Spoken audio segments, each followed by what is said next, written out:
Hello, everyone. Welcome to the Film for Fans podcast, your home for movie news, reviews, and movie fan views. The podcast from movie fans for movie fans. I am your host, Ryan Dunlevy, joined again by my co-host, Rob Dunham. Hey, it's me. He is back once again. All right, Rob, we got a great show. We're going to talk about Bill and Ted making money. Yay! Happy news. Yes. Avatar 2 is done filming, if anyone cares. And we'll discuss how big of a role our expectations play in our view of a movie. And, of course, our watch list. So, Rob, do you want to get started here? Let's do it. Okay. All right, so let's talk about Bill and Ted. So the story here is that Bill and Ted took a little bit of a unique approach in that they released the movie both for paid video on demand and in theaters. And report came out today that the film is actually making profit for the studio, driven by both the money they've made in theaters and a successful campaign on video on demand. So this is fascinating because this could be a little bit of studios attempting to unlock the puzzle of what it looks like to actually make money with movies during this time. So there's a lot of complications with this story because it gets into a lot of technical details about the negotiations between studios and theaters, negotiations between video on demand companies, how it is difficult to actually figure out how many people are watching and buying. But this has to be good news. What do you think? Yeah, I think that there are a lot of people like myself. I'm one of the people who actually got it on demand that either aren't comfortable going to the theater or for whatever reason their schedule doesn't work out to be able to go see it. That was the case for me. It's actually a movie I wanted to see for several weeks before I finally just broke down, and I ended up straight out buying it on demand because it was only $5 more than renting it. And happy with the purchase. Thought it was a really good movie. It is interesting that this would be like the success story when we compare it to how Mulan was received. And Mulan is like this big, huge entity backed by Disney, and yet it seems like maybe numbers-wise, Bill and Ted hasn't done as much business as Mulan, but it seems like reception-wise, there's a huge difference in how it's being looked at coming through in this way. Yeah, I think some of the fascinating things about it is it would be too simplistic to say that studios should just release the movies both on demand and in theater, partially because there are certain movie contracts with theaters where certain theaters will actually not carry movies that have been released on demand. So this was one of the reasons why not every theater picked up Bill and Ted, because there were some complex negotiations. But apparently it's been a good deal. Like the studios negotiated a good deal with the theaters, and the on-demand studios have been happy with it.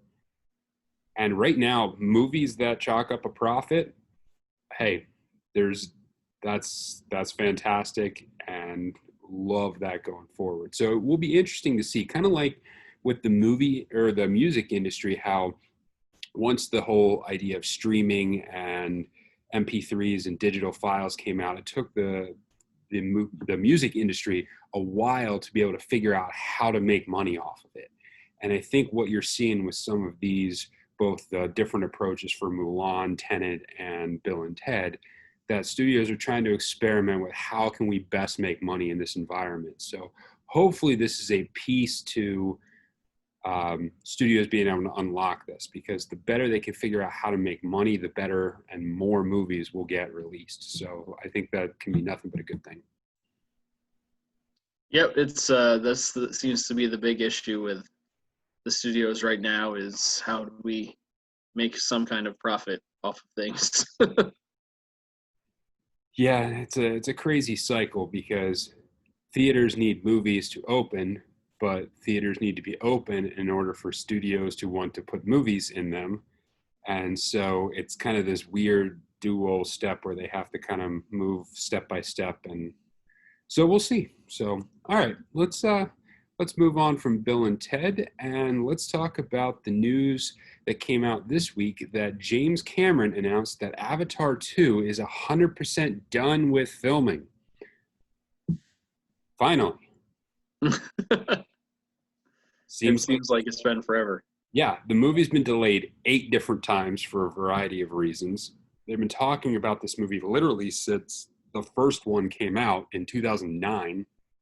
It was one of the original Avatar was one of the biggest releases of all time. It held the record for highest grossing box office for nearly a decade until Endgame. And just now, we are getting news that the sequel is finished and is due to be released in 2022. Rob, what are your thoughts on Avatar 2 being done? Do you have any thoughts on this? So the first Avatar is is a groundbreaking achievement as far as how it was filmed. The use of 3D really exploited that technology in a positive way that not many other movies did. The and that's one of the reasons why it made so much money, because there were a lot of people going to that kind of showing, which was extra money in itself. So the question is, what can the second one do that will provide similar hype or intrigue with people? And I don't know if I don't know if there is anything it can do. I definitely don't think it's going to be anywhere near as big as the first one. But James Cameron has done a lot of solid movies in the past. There's a reason that he is known as kind of the king of the blockbuster. So I'll be very interested to see the kind of marketing and push that this movie gets, because at this point it feels like it will almost have to reconnect with a brand new audience since it's so far removed from the original one.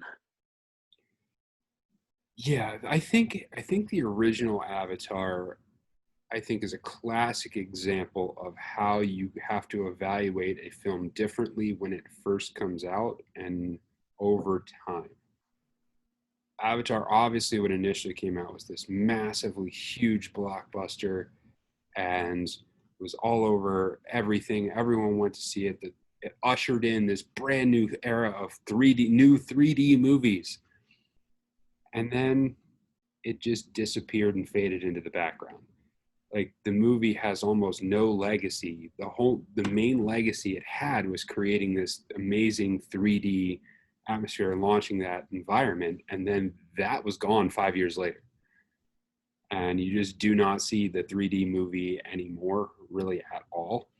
And so there's really not much left of the legacy of Avatar. I mean, even the movie itself, you watch it these days and it's barely on in terms of other releases, and it just feels like its long-term legacy was gone. And I'm wondering if Cameron missed out on the opportunity to capitalize on any of his success from the original movie.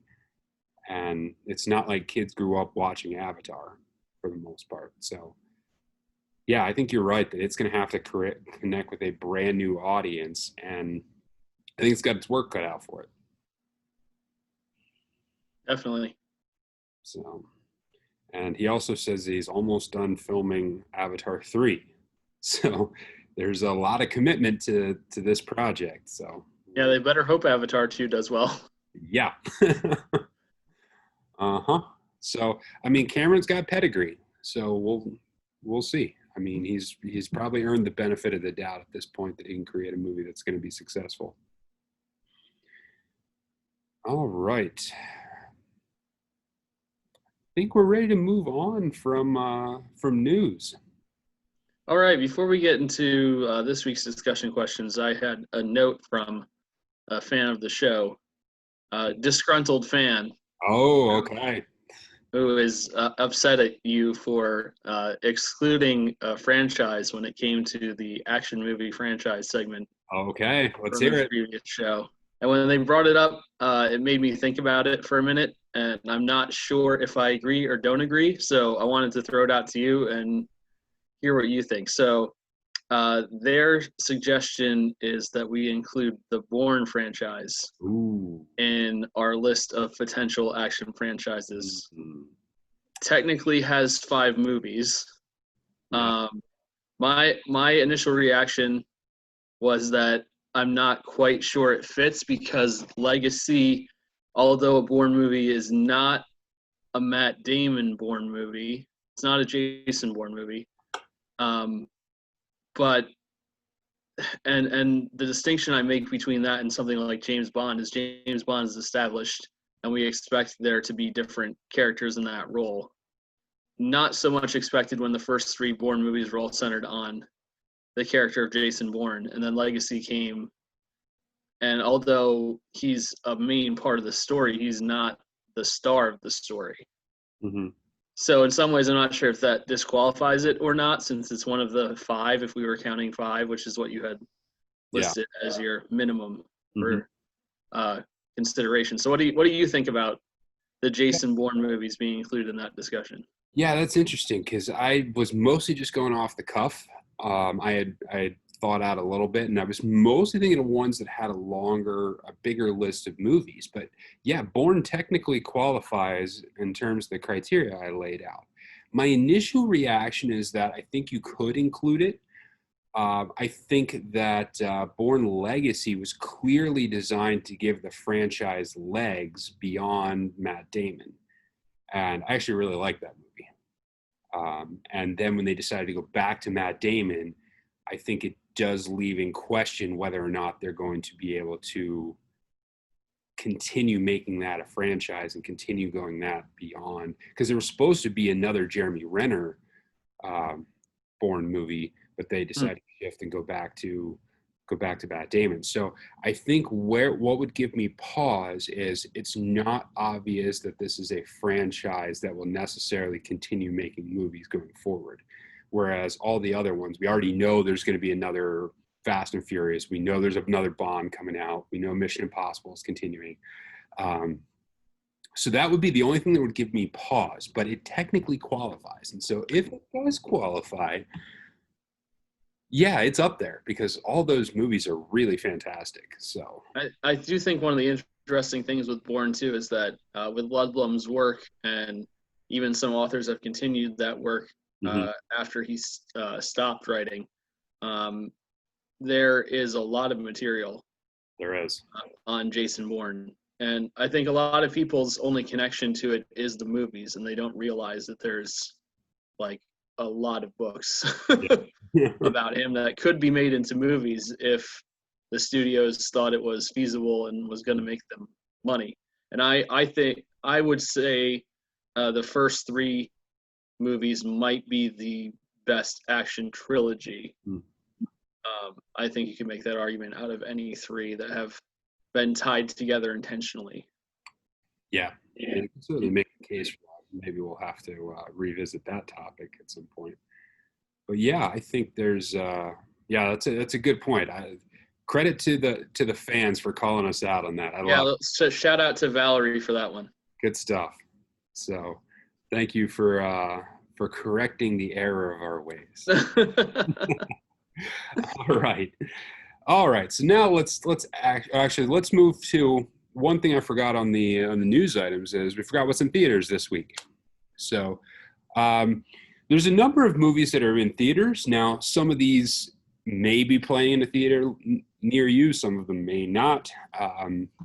But I thought I'd hit up on a couple of ones that are coming out this week. One is called Time Rewind, and it is the story of a man who has to unravel the mystery of his own past to find his way back to 1989 to save his trapped teenage daughter from a bullying accident that is destined to claim her life. Hmm. So That sounds. I'm always up for time travel, so that sounds interesting. One that I do know is playing near us personally is Possessor Uncut.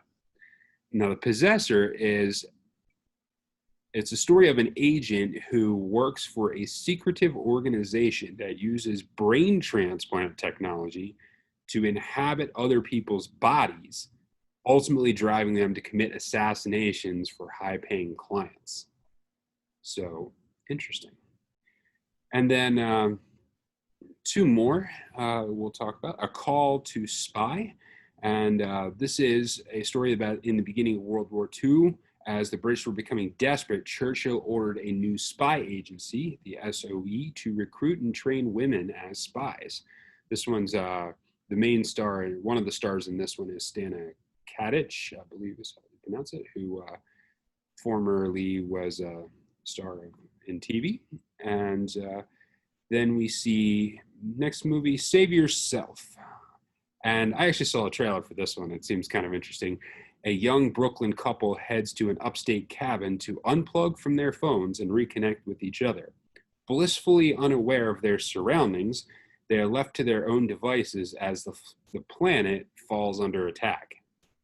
All right, Rob, which one intrigues you? I would say the Save Yourself, the last one, sounds the most interesting out of the ones that you listed. As we talked about before, there's a whole lot of not major movies coming out. And so it's interesting to kind of look at new releases with a fresh eye, not necessarily just looking for who's the one or two people that are the main people in this, but what's the concept behind it, which you really should be doing all the time. But I think it's easy for any of us to fall into the category of, oh, they're in it, I'm going to go watch that. Yeah. I think we know it's like, hey, a new Bond movie is coming out. Of course, I'll go see it, even though we have no idea. Hey, this is a Brad Pitt movie. We're going. Okay. You're right on that. Like I said, I saw the trailer for Save Yourself, and it looks actually really funny because it's this couple who decides, we're gonna get away from media. We're gonna put our phones down. We're gonna be off the grid completely. And there's always that fear whenever you do a disconnect that you're going to miss out on something important. And so this movie kind of plays around with that concept. So they're just blissfully ignorant and out in the woods. And all of a sudden these like giant tribble things start showing up. And they're like, wait, what is this? What is this thing? Where is it going? And then they just start multiplying. These like giant looking tribble furry animal creatures things just start showing up all over the place. They finally decided, well, maybe we should tune back in. And then so they look, and all of a sudden the whole world is under an alien invasion from these things. So it's pretty cool. It's an interesting concept. Yeah, I think I'd rather watch that than the movie that's coming out in the not too distant future where meteorites are landing all over the earth and the earth is being destroyed. I think I'd rather laugh about the end of the world than be terrified by it at this point. Yeah, I hear you. I hear you. All right. So make sure you check out something this weekend and give new movies a try. All right, let's get into our discussion. So, Rob, one thing I was thinking about, and let me set this up a little bit. This is based on a discussion I've had with my dad over a couple movies him and I watched recently. Shout out, Mr. Dunlevy. Yes. So one of the things that came up was we were watching First Man, which is the biopic about Neil Armstrong that we talked about a week or two ago. And he's a history buff. He has all kinds of history knowledge and some of the events he lived through. So he's very attached to them. And what really, really bothered him was how they didn't focus on the rest of the story. They skipped the entire journey to the moon. They focused solely on Neil Armstrong. And I was trying to explain to him, it's like, well, this is a biopic about Neil Armstrong. Like it's designed to focus exclusively on his character and what he's doing, and everything else is in the background. And he compared it a little bit to Dunkirk, which we've also talked about. because Dunkirk similarly focused solely on the experience of the British troops who were actually engaged in that particular conflict, as opposed to the larger, broader narrative of where that battle sat within World War II. And so it annoyed him that they didn't talk about the German troops surprisingly not advancing and not taking them out. The other context of everything that was happening, there was even some criticism when the movie came out about the lack of emphasis on what the French were doing and how the French were involved. And so this got me thinking. This got me thinking about this question: is how much of our opinion about specific movies is based on our expectations going in. So for my dad, he didn't enjoy some of these movies as much because he expected them to be about the broader story, and they were a more tightly focused movie. So what do you think? How much of our opinions when we evaluate movies that we see are based on what we expect going in? I think a lot of like your dad said, those examples are tied to historical understanding of events before seeing something. But I also think our expectations can be affected by previous movies in a franchise that we're going to see a new one of, or maybe previous opinions we held about certain actors.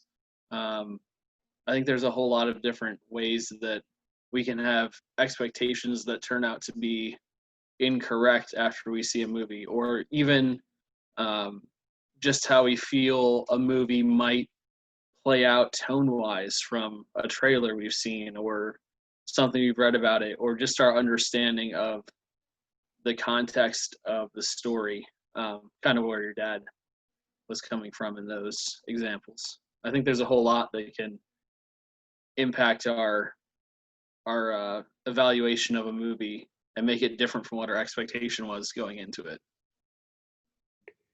Yeah, I think our expectations tend to play a lot into our evaluations. I know this, you mentioned previous movies or historical events.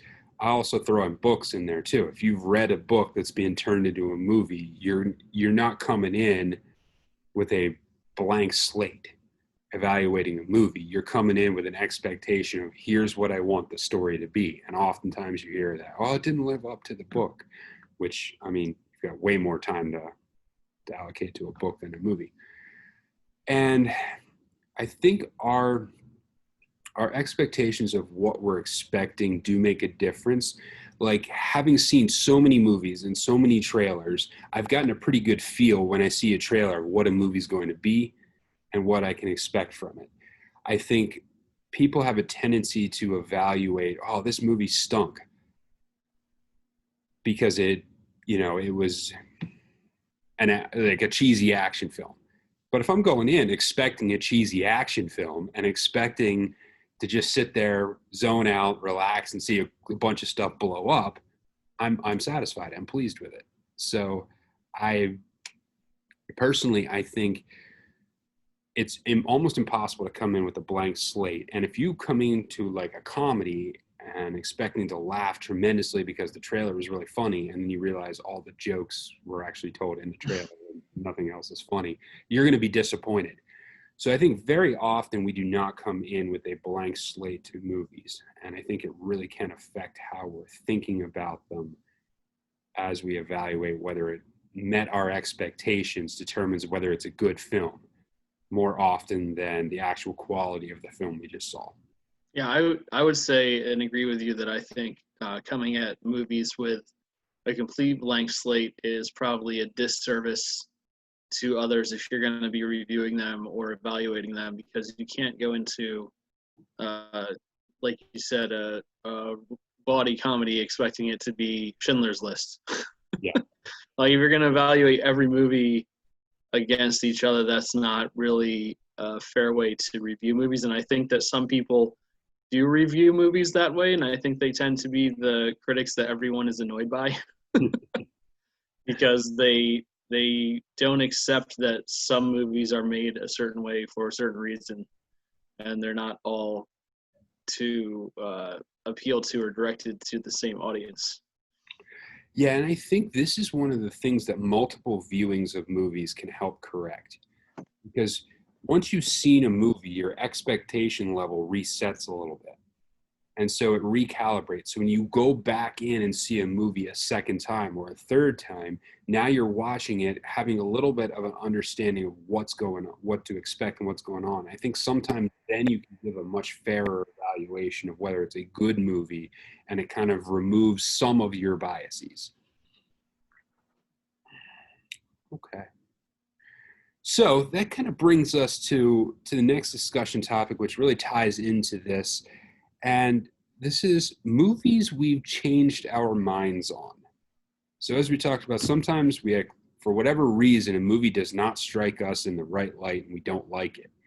But sometimes those movies come back around and we change our opinions on them. So I thought we'd go through a couple of movies that we really changed our minds on. So I'll go first and then we'll alternate back and forth. So the first one for me that really stands out was the movie Eternal Sunshine of the Spotless Mind with Jim Carrey and Kate Winslet. And I got to tell you, I absolutely hated this movie the first time I saw it. I hated it. I think it came out 2004. And it's a weird movie. It's a story about a guy who's trying to have a company come in and literally erase the memory of his ex-girlfriend.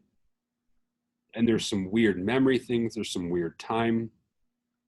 The interaction between the two characters is contentious at best at times. And for whatever reason, the movie did not strike me very well the first time I saw it.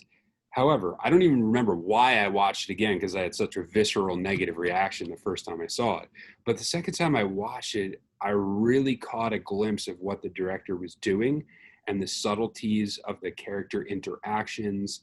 And since there is a little bit of playing around with the timeline in the movie, I understood that better and what they were going for. And as it made sense, I really came around to thinking, hey, this was actually a really well done film. It's funny that you say that because that's like one of my favorite movies of all time, and I loved it from the very first time I saw it. Yeah, interesting, isn't it? So what's one for you? So I kind of approached the question a little bit differently. I think that there are movies that I've seen where I went in to seeing them the first time expecting something else and kind of expecting that I wouldn't want to see them again after seeing them the first time. And I feel like the first one that comes to mind for me that way is very recent. It would probably be in contention for an Oscar this year because who else is? But the movie Birds of Prey, before I saw it, I had extreme doubts about. And a lot of that, as I said earlier, sometimes are being in the environment of a certain franchise's movies can impact what we expect a movie to be. And I think for me, the Jared Leto portrayal of Joker, where we were introduced to Harley Quinn and just the DC movies in general, which seem to, for whatever reason, in some ways go for a darker tone than is necessary when it comes to superhero movies. I think they've been working on making more humor be a part of things. And I think Birds of Prey was the first one out of that franchise maybe that succeeded in that endeavor. And so going in, I thought, I want to kind of see it, but it's probably not going to be very good. And I've watched it a few times now since because it was, in my opinion, it was good and funny and different from some of the other ones that they had come out with. So, yeah, I think that sometimes we can do movies a disservice by not being willing to look at them with fresh eyes because of the environment that they're a part of. Obviously, franchises are going to suffer from that more than some other movies, but maybe we would struggle with the same thing because of a certain actor or actress that is in a movie that we're gonna see. So that was the first one that came to my mind. All right, the next one for me was Fight Club. So, Fight Club, I really didn't like it the first time, and I think it was because I tend to dislike movies involving mental illness. And I think just the wonky nature of it, I just did not like the fact that he's imagining a guy the entire time. Just rubbed me the wrong way at the time. So it felt at initial viewing like a cheap trick. Oh, this guy wasn't here at all. Okay, thanks for that. But as I watched it again, I came to appreciate uh, just the craziness of the movie, the outlandishness of it, um, the some good points, some terrible points they make about society and their tactics towards such things. But it's a highly enjoyable movie, and I still think when I bought the 10th anniversary edition, and you plug it in, and they bring up the menu for "Never Been Kissed" on the TV. You think, what is this? What happens? And then like 10 seconds later, it morphs over to the actual Fight Club menu. Just like little subtleties like that just made me appreciate it as time went on.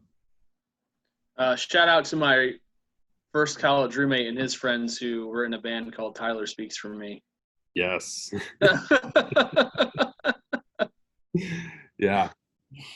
It's funny also because that's another movie I absolutely loved the first time I saw it. So apparently I'm just, better at evaluating movies on my first watch than you. That's okay.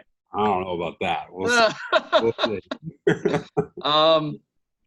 Interestingly enough, the other one that came to my mind right away when I heard this question was another Margot Robbie movie, which was I, Tonya. And the reason that this was different for me than my expectations was I didn't really watch a whole lot or read a whole lot about the movie before I went and saw it. All I knew was that it was about the story of Tonya Harding. And for those of us who were old enough to be engaged with that story when it happened, I think anyone our age probably is. There's not a lot of redeeming quality about Tonya Harding that we learned when we were growing up.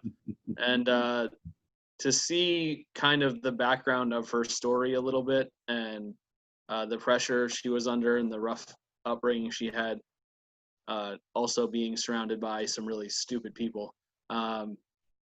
It was interesting to get a little bit of a different light on it. Not that it made what happened okay, but it helped provide a little context.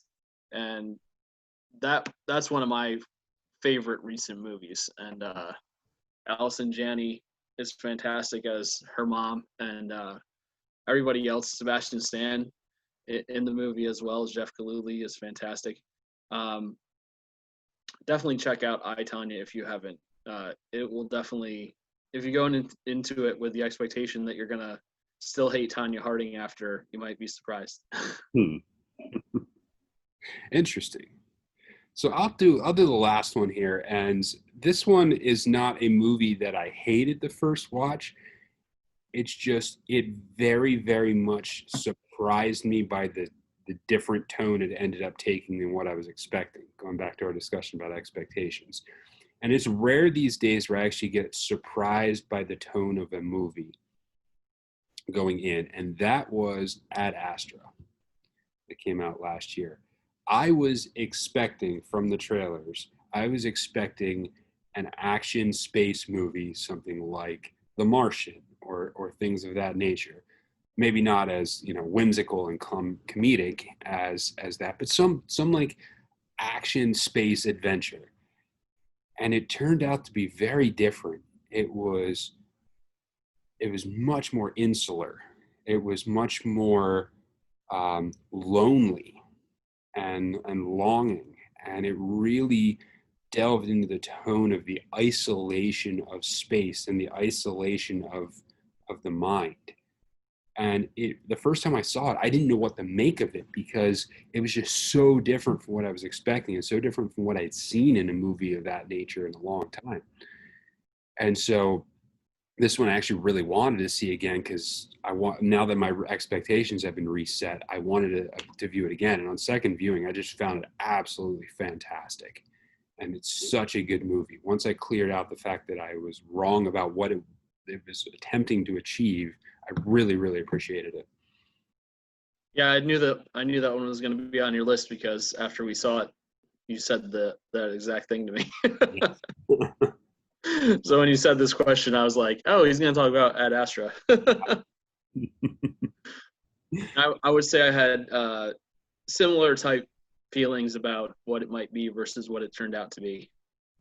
So yeah, it's, as I mentioned earlier, it can be very interesting how a movie is marketed can impact how we feel about it before we see it.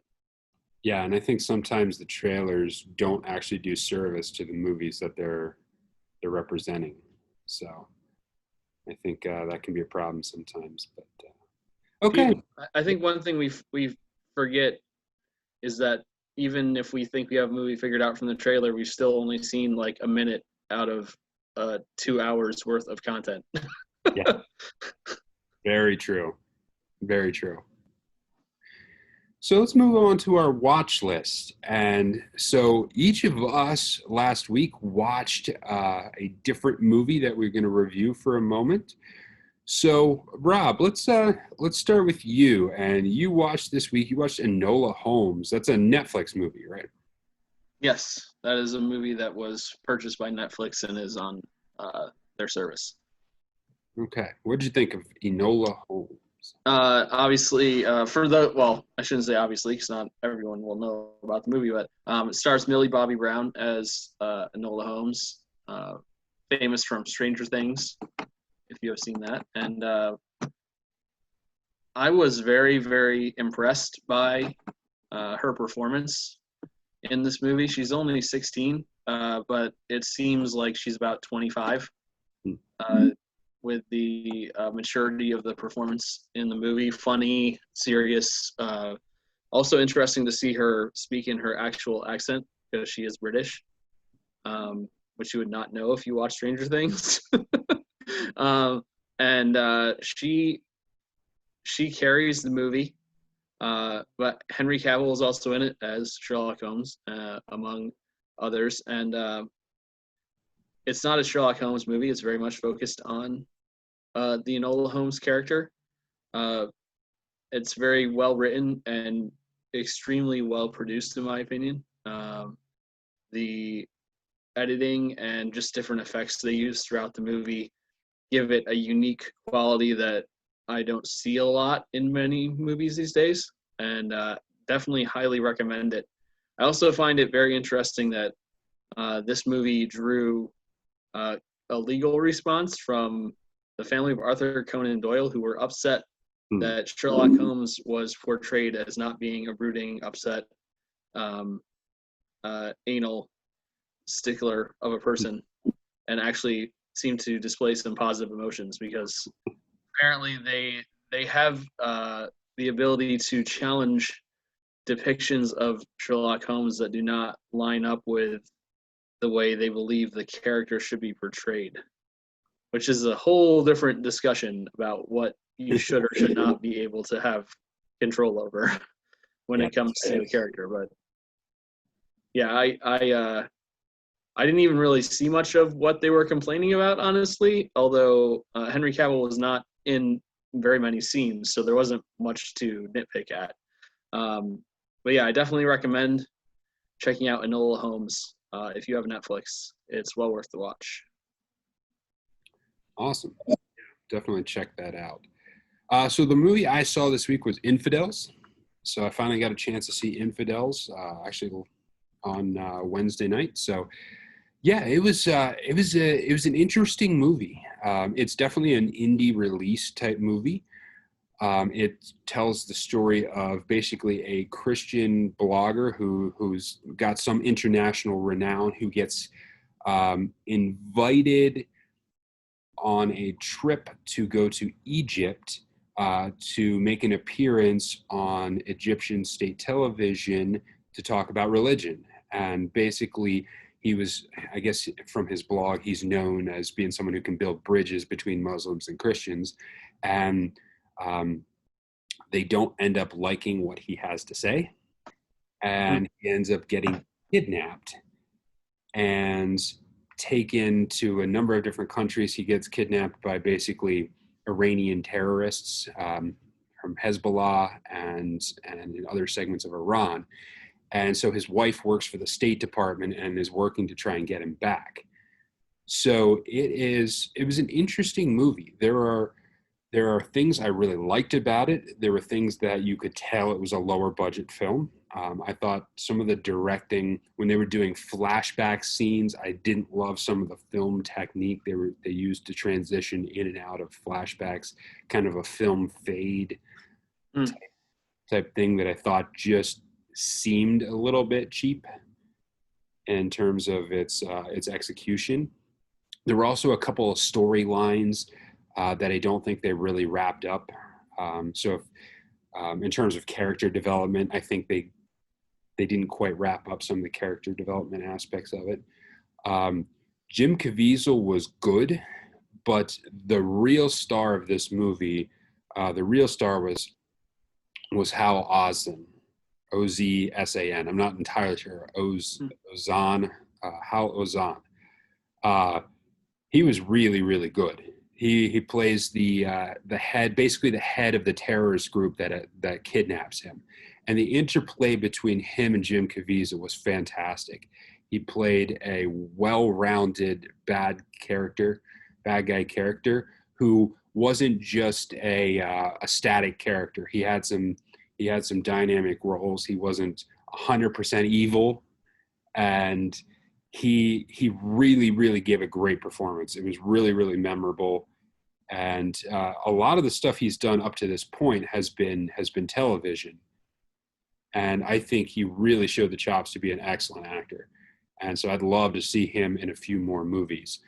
So if you do get a chance to see Infidel, it does carry, you do feel the tension throughout the movie. So I think it's certainly worth seeing. It definitely has a little bit of a religious tone to it, but it's not. If that's not your thing, it's not overly dramatic, but it's a good movie. Yeah. Yeah, I definitely want to see that in the not too distant future as well. Okay, so let's move on to what we're watching this week. Rob, do you have anything on your agenda to watch this week? I had mentioned it we had mentioned it on a previous episode, but I would like to see Ava, Jessica Chastain, and I just noticed today as I was in the grocery store that it is in the red box, so I'm probably gonna snag it from there because that's a nice cheap way to watch a new movie. Yeah, absolutely. So for me, I'm going to try and see Save Yourselves. I'm gonna see about that. I'm in the mood for just a wonky indie movie type setup, so I think I'll check that out. And then I don't know. I think maybe go back to watch something like Ford versus Ferrari. That's on HBO Max, and I wouldn't mind seeing that again. Or one that was on there that I haven't had a chance to see yet is The Good Liar with Ian McKellen and Helen Mirren. So I think I might check that one out too. All right, Rob, you got anything else for us? I think that is good for today. All right. Well, thank you for joining us on the Film for Fans podcast. Reminder to subscribe wherever you get your podcasts, or to subscribe to our YouTube channel if you like the videos. Send us some comments if you have critiques of the show or other sorts of feedback. Leave us a review. And check out filmforfans.com. We're going to try and get some of these reviews actually written out and put up on our website. So be looking back at filmforfans.com and check that out. But until then, enjoy the movies.